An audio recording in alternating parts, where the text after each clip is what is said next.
This is the Philanthropy Show, connecting and inspiring philanthropy. Welcome to the Philanthropy Show. I'm your host, Luann Saraga-Walters. So when is advocating okay? When is it okay for you to truly lobby for the issue that you're passionately working towards solving or helping or benefiting in the community? Well, today's show is a look at just that with an organization that has recently been formed to help nonprofits in Florida figure that out. And if you're watching this in another state, I strongly recommend that you watch this show because it will also help you meet the different requirements that we face as 501c3s in the IRS, and when we can and when we can't lobby. With us today is the Executive Director of the Florida Nonprofit Alliance, Mr. Broc Rosser. Thank you so much for being on our show. Well, thank you for having me, Joanne. I appreciate that. That's wonderful. And so I just want to quickly talk to the FNA, which you're fairly new, just recently formed in the past. We are about 2.5 years. 2.5 years. And this is the FNA is an organization that provides a collective voice for nonprofits at the local, state, and federal levels.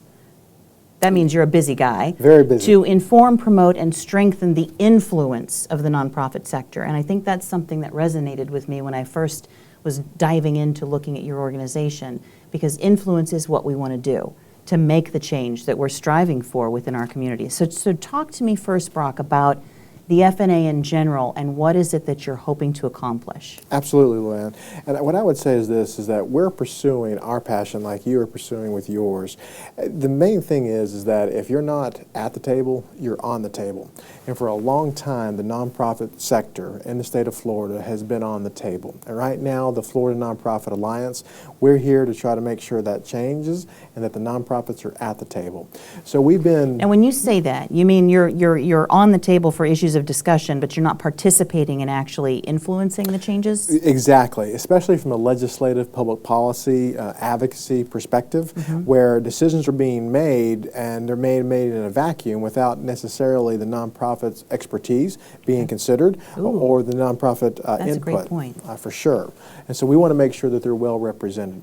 Now, we have been thought about and dreamed about for over a decade, but we finally came together about 2.5 years ago. Okay. So the good news, bad news here. The bad news is that the state of Florida until now was one of about only 15 states that did not have a statewide alliance, association, coalition.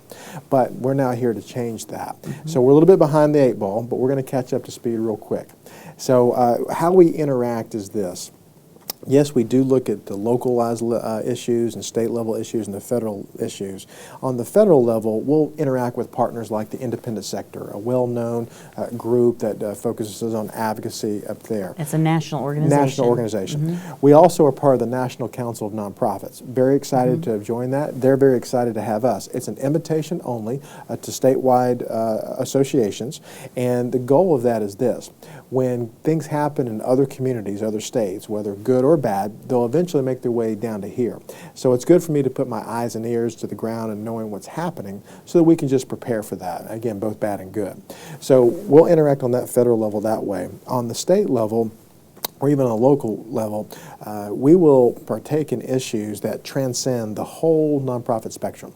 So I'm going to refer to things like subsector issues, housing, the arts, the environment, education. Those are all great issues, and a lot of times they may have groups, associations, alliances, coalitions already. The way I like to phrase that is this. Those groups are heavily focused on their subsector issue, which they should be, right? Policy, monetary, fiscal, budget issues, and they don't necessarily have the bandwidth to really focus on issues that transcend the whole spectrum. That's the beauty of the Florida Nonprofit Alliance, where we can come into play for that. So for example, some of the things that we've looked at in the past, and a lot of nonprofits, when I talk to them across the state, they're like, oh wow, I wasn't aware of these kind of things that impacted me. So one example is this. A few years ago, for whatever reasons, a couple of our state elected officials thought it would be appropriate to come in and determine that CEO compensation of nonprofits and set caps at their levels. We don't feel like that's the government's prerogative. We have voluntary boards at most nonprofits that control and oversee that, and we just feel like that's not the appropriate role of government. So we were there to argue against that. And it'll come back again, and we'll be there again to argue against that. So the issue is more expansive than around a single topic. That's correct. Or, well, it's about a topic of C-level compensation, and yet it's branching over multiple nonprofit issues like homelessness, poverty, hunger, etc. That's right, Luann, exactly. Another one that people didn't realize, and this actually happened in Sarasota County, but let's say unfortunately there was a fraudulent activity of a Ponzi scheme, and they still made a donation to a nonprofit as a result of that fraudulent activity. Of course, the nonprofit wasn't aware that it was fraudulent, and so, and they accepted that gift and they did good work with that gift. Well, up until a few years ago in the state of Florida, when that fraudulent activity was discovered, they could have actually come back to that nonprofit and request that funding back. And this actually was a real-life example, again, in Sarasota. That decimates a nonprofit. So we help put a clawback bill in place, which basically says, hey, if it's in good faith, once the money's passed away, you can't go back to the nonprofit to re-examine that. So that's kind of how we're adding value to the nonprofit sector, because we want their voices to be heard and say, hey, let's partner. Another good one is the Solicitation of Contributions Act. That's one that's really out there right now. A few years ago in the Tampa community, there was an article that came out about the worst charities. And while there wasn't, all of them were not committing criminal activity, but it wasn't necessarily practices that we would believe ethically questionable, especially in ones that are doing the good work. So we helped Commissioner Putnam when he sent a bill through last year to help guide it through to make it more transparent and accountable for nonprofits that do register to solicit.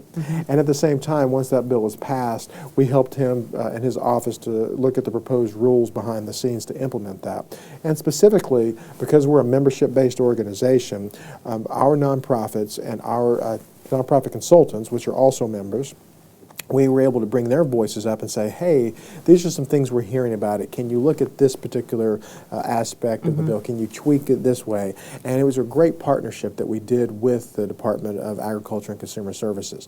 So that's, again, the beauty of the Florida Nonprofit Alliance, that the nonprofit sector is having their voices heard through us. Well, you're like the uncle that everybody wants to have who goes to bat for the niece and nephew who don't necessarily know how to speak for themselves. That's and correct. You're doing it at the state legislative and the federal level, working towards that. I think another aspect of that, too, is helping the nonprofits learn to advocate for themselves, which is kind of a sticky issue and one that we'll jump into a little bit more. But before we do that, I want to talk about Broc and how you came to the FNA. So you started in the past, I want to say 6 months, 8 months. Yes, exactly, exactly. Still drinking from a fire hose, as I like to tell people. And it's a lot coming at you, that's right. But it's very exciting, and thank you for asking that, Luann. My passion and my background, I came from the local government sector, working for some cities and counties here in Florida, and I enjoy that very much, and my work with that allowed me to interact with nonprofits in my community to see the great work that they were doing. And then an opportunity came along. The United Way, in my particular geographic area, which was in Orlando at the time, was doing some transformations with their business model, moving to a community impact model. And so the CEO there and I were friends, and he recruited me to come work for him and said, hey, let me show you about how you can make even more of an impact in the community than what you're doing now. Let's talk about the legislative public policy stuff, and that I would love to have you be part of that and make it happen. So I said, yes, that's a great idea. So I was able to be there for many, many years, probably 6.5 years at least. Learned a whole lot about a lot of things in the nonprofit world, how to operate them real well, ones that are doing good work and how to promote that. And then an opportunity came along with the Florida Nonprofit Alliance to do a statewide opportunity to really grow the nonprofit sector. You probably aren't even aware of this, Luann, but if you had to guess of how many nonprofits there exist as of a few months ago. In Florida? In Florida. No, I don't think I would. I'm going to guess 250,000? Well, that's not actually a bad guess. It's actually a little bit less than that. It's about over 74,000. No. But it's still a huge number. Okay. I went over ambitious, but yes. But it's a huge number still. And that is a big number. That includes your political action committees and your chambers of commerce. There's about over 60-something thousand 501c3s out there right now. Okay. And so, and there's of different sizes and whatnot. But the beauty of here is that that industry needs to be represented. As of a couple of years ago, there's some information that the independent sector had gotten and gathered on Florida. The nonprofit spectrum in Florida, that sector, provides at least 7% of the workforce. They provide over almost $15 billion And that in differs wages. region by region. Well, it does, but that's how much of an impact, you know, the nonprofits are having in Florida. $15 billion of wages. Yeah. They have over $77 billion in revenue. That's just incredible. So that needs to come to the forefront so that folks know that the nonprofits are here doing good work in collaboration Absolutely. with public partnerships Absolutely. And with the philanthropic community. Preach. You're preaching to the choir here. This is why we formed the Philanthropy Show. Sharon and I found a John Hopkins report that said from 2012 there were 10.7 million people employed across the nation as part of the nonprofit sector workforce. And when you look at it, you're talking about the state of Florida, but that workforce doesn't include the board members who are volunteering to serve on those Absolutely. boards. It That's doesn't correct. include the donors and the other volunteers who are helping with events or in the office. And I think that a voice like the FNA at the state and federal level it's a nice security to know that is there. And I wish that there was more information available in pushing it out. So thank you for being on the show because we're going to do that. But we have to take a break. But when we come back, I want to talk about how nonprofits can also learn to advocate and how you can help them with that. And when it's okay too. Because I think there's a big question about when is it okay for us to, so that we don't lose our 501c3 status, That's which correct. a lot of folks are concerned about. So we're going to take a quick break. We'll be right back with the Philanthropy Show.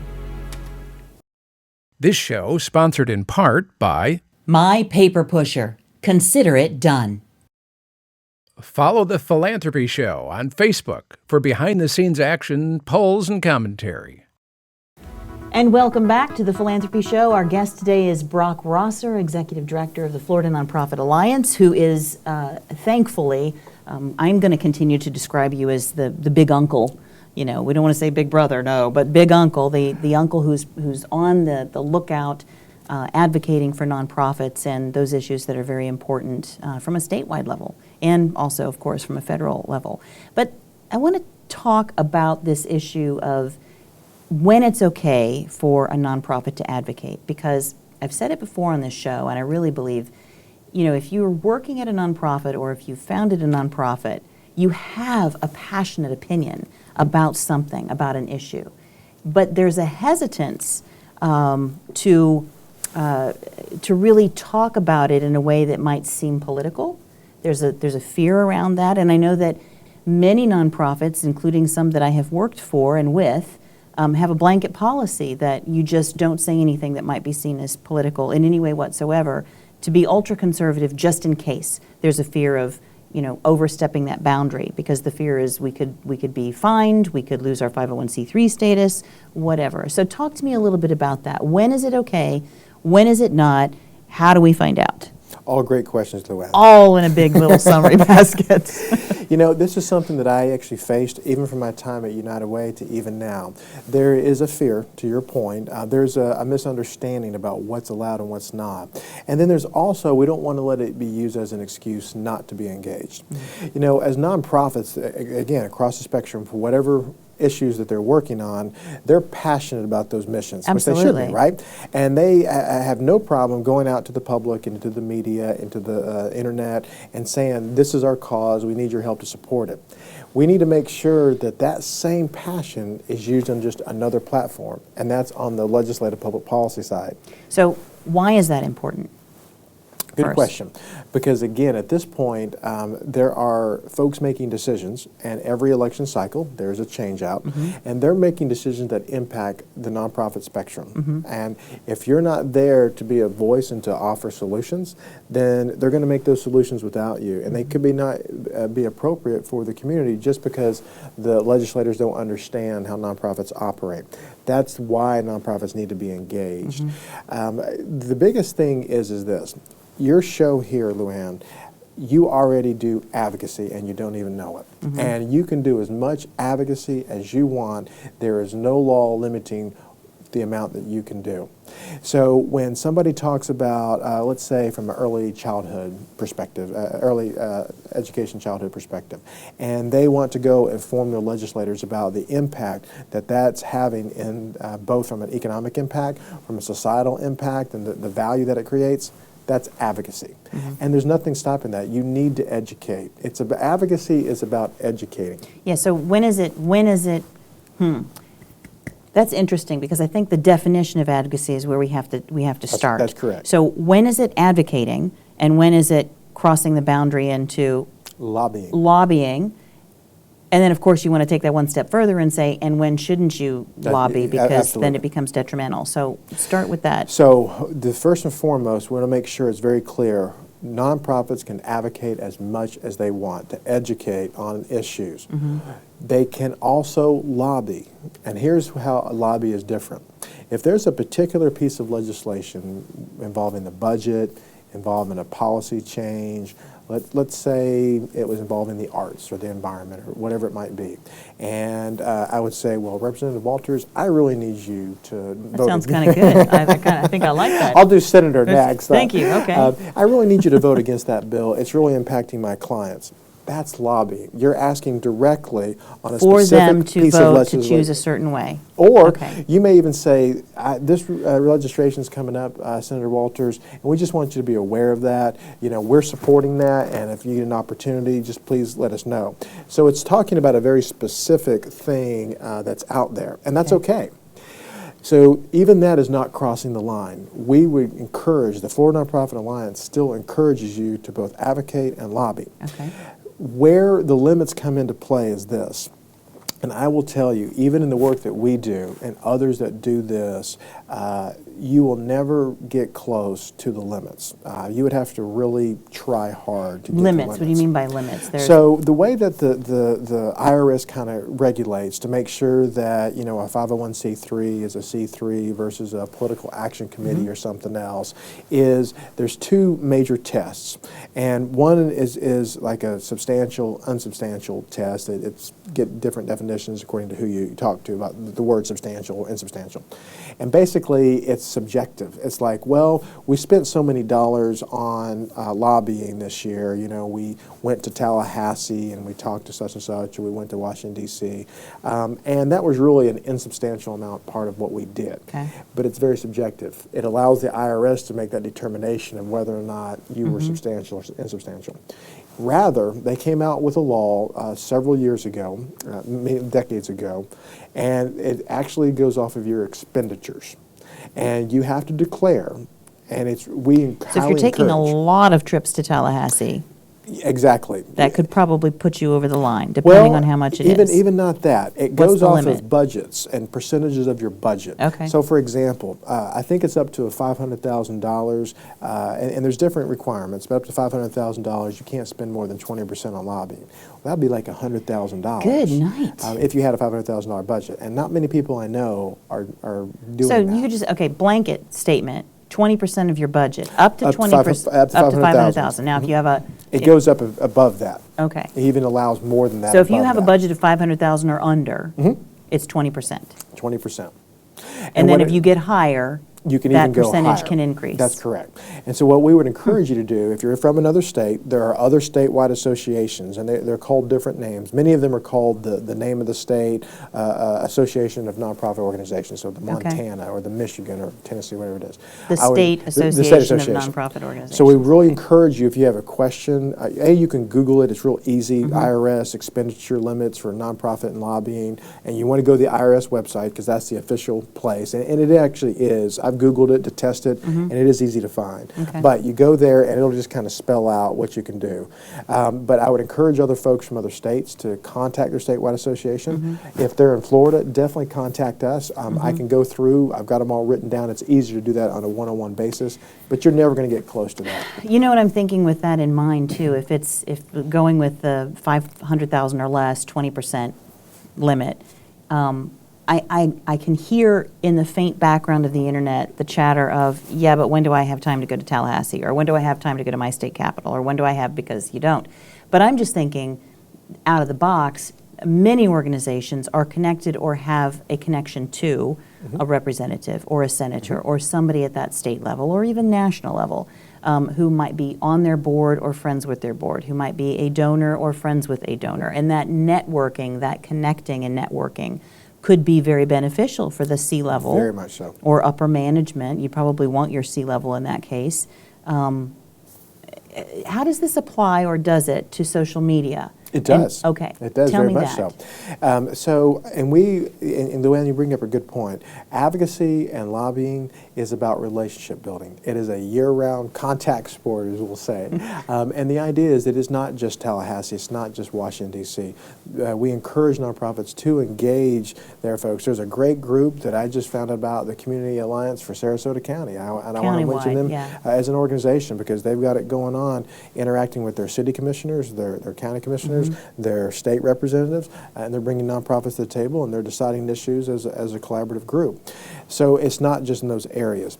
The way that the lobbying still has an impact is it's not just in Tallahassee. So if I send out a piece of communication asking to have my nonprofits contact their representatives and senators on a certain piece of issue, and they give them a call on the phone, or they send in an email, or they fax in something, or they go visit them in their office back in the district, and they specifically talk about that legislation, that's lobbying. Okay. That would count for lobbying.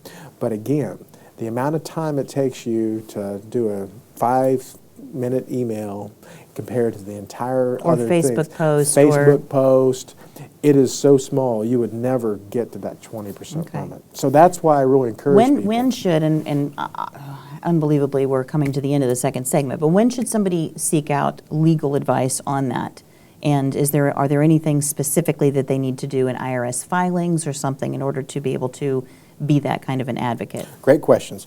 So one, I would encourage them to seek out, and when they're doing their 990, their audits, and I'll tell you why in a minute. Legally, what you don't want to cross the boundary is it doesn't want to become partisan. So you don't want to support a particular candidate or even a particular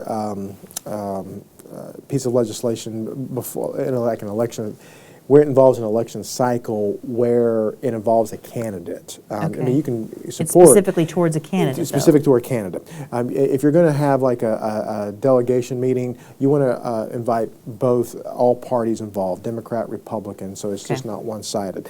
That's where you can get into trouble. You don't want to send out a piece of flyer saying, Representative Walters, we support her and her. No, we've been representative and we've been a senator. I wanted to be the president next. That's next. So that's where it crosses the line. But what we encourage you to do, I actually brought one thing, and it's this simple, but you would want to consult when you do your 990 if you have like a CPA firm that does it for you, but you don't even have to have a CPA firm that does it.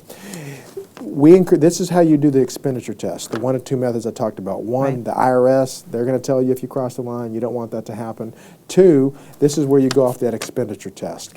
And it's a one-page form, it's a half-a-page form. These are just instructions down here. 5768. 5768, and you can go Google that, IRS 5768, form 5768.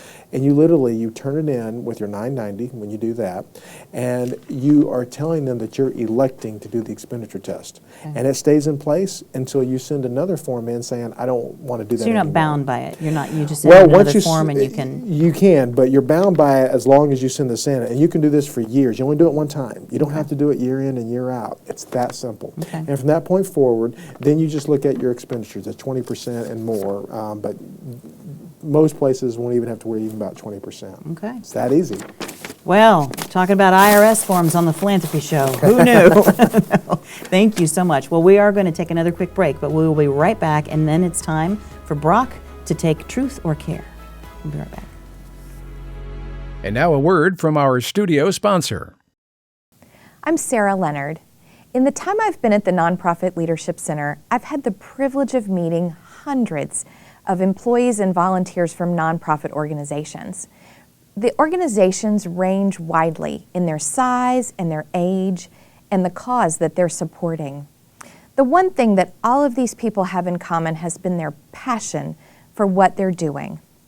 However, I've also observed that many of them introduce themselves and are not able to convey that passion. They sound something like this. I'm from such and such community center. We're a small 501c3 organization. We're 10 years old and we serve 1,000 families a year. We work to break the cycle of poverty in the families of our community. We are saving the world one child at a time. Did you hear it? I buried the lead. I said the magical thing last. The magical thing is saving the world one child at a time. For your nonprofit, it might be something else. It might be rescuing animals. It might be giving homeless pregnant women a place to live.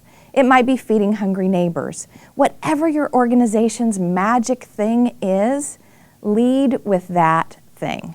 Make it sound like this. We are saving the world one child at a time and saving our community. You can skip the 501c3 part altogether.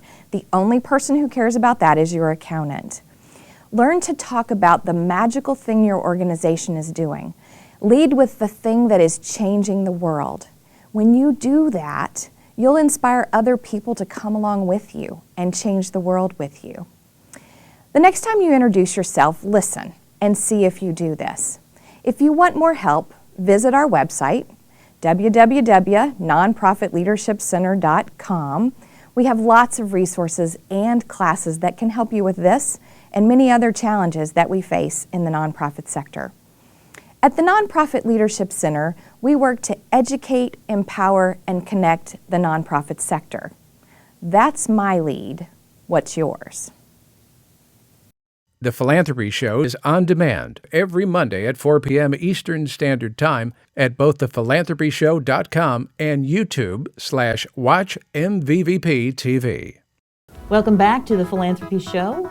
Hard to believe we're wrapping this up again. Every time we get to the third segment with this show, it just goes so fast. But Broc, we've really just loved having you on today, and thank you for the information that you've given.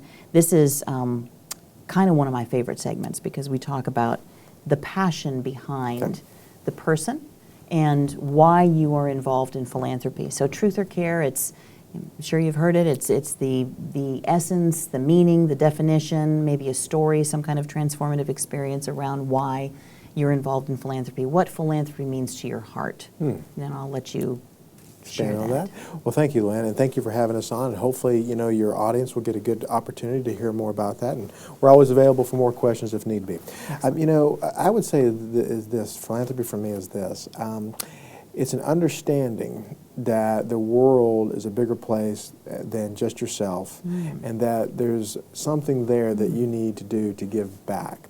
We're not ants, we're not wolves, where we have to just survive off of food and the strongest dominates, and there may be a pecking order established, and there may be some emotions that have been discovered in some of the creatures below us, but in essence, we have a self-awareness that we need to, that humans are valued, our fellow man and woman is valued. I come from a Christian faith perspective that, I feel like I'm called to do more than just serve my own interests. So philanthropy to me is recognizing that we need to do something. Is it hours? Is it volunteering? Is it donating dollars? Is it donating our expertise? Maybe we can help further a cause. Is it help organizing? Is it help lending a voice like with advocacy? That we can then help our community become stronger, and our community is our fellow citizens. How do we improve our places of living? And that to me is what philanthropy is. And if I were Oprah, I would have said tweetable moment when you said philanthropy is recognizing that the world is a bigger place than just yourself. Correct. I love that. Thank you. That's great. Broc, thank you so much for coming on the show. Pleasure to have you. And that's already going to do it for us. We're wrapping up the show, and be sure to join us again anytime you can watch, because we are video on demand, so we're available all the time, but we post a new show every Monday at 4 o'clock Eastern. See you next time.